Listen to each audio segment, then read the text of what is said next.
You know, when you're out and about driving on North Texas highways, you see commercial trucks and semis pretty much every single day, and most of those companies are responsibly run, but on average, each day, 15 people die in crashes involving semi-trucks. So that's a 40% increase over the last decade. Now, these are the faces behind those numbers. Over the past year, our investigative team uncovered that these crashes are part of a much larger and far deadlier problem inside the trucking industry. Our senior investigative reporter, Tanya Iser, woke up early with us this morning to tell us more about this investigation. I know you have spent so much time uncovering what really is a dangerous phenomenon.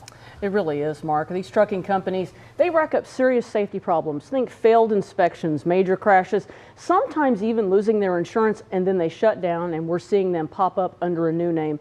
And under federal law, that's illegal. But our investigation, we uncovered fatal crashes all across the country where this exact pattern appears again and again. And here's a portion of our special focusing on one company tied to the massive February 2021 pileup in Fort Worth and what happened after that crash.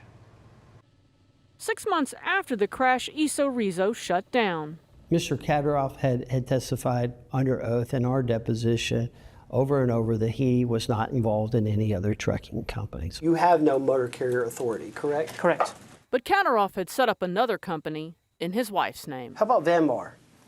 Vanmar, yes. That's your wife's motor carrier, Correct. isn't it, sir? Yes, she owns it, but different people run it. Okay. Why in the world have you put this company under her name as opposed to your name?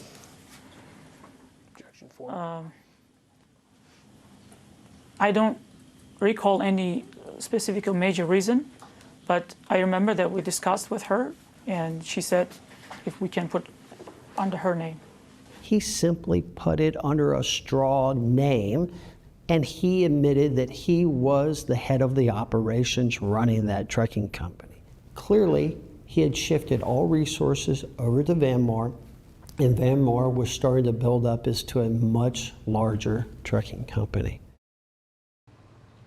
That trucking company, the one he put his wife's name in, as we'll show you in our special blind spots, was later tied to another fatal crash, this time in Wyoming in 2022, and that wreck killed an EMT. Now here's what's crazy. How easy is it to start a trucking company? Well, Kara, it is frighteningly easy. In many cases, all it takes is a few $100s, some paperwork, and proof of insurance. And just like that, a company can be out on the road hauling freight. Now, federal inspectors, they are supposed to audit new trucking companies within their first year, but estimates show that more than 90% of new trucking companies on our roads right now have never been audited, and that lack of oversight can have deadly consequences. Well, when you combine that with how many of those drivers are pushed to get as many hours as they can on the roadways and how big these trucks are, you can understand it's a very dangerous risk. It is a huge problem. Tanya's going to be back to join us on WFAA Plus in the next half hour to talk more about this story in depth. And I know you have spent a lot of time investigating this. So you can watch part one of her blind spots report tonight in our 6:30 p.m. newscast, debuting the entire special, by the way, on our streaming app WFAA Plus tonight at 7. Tanya, great work. Thank you.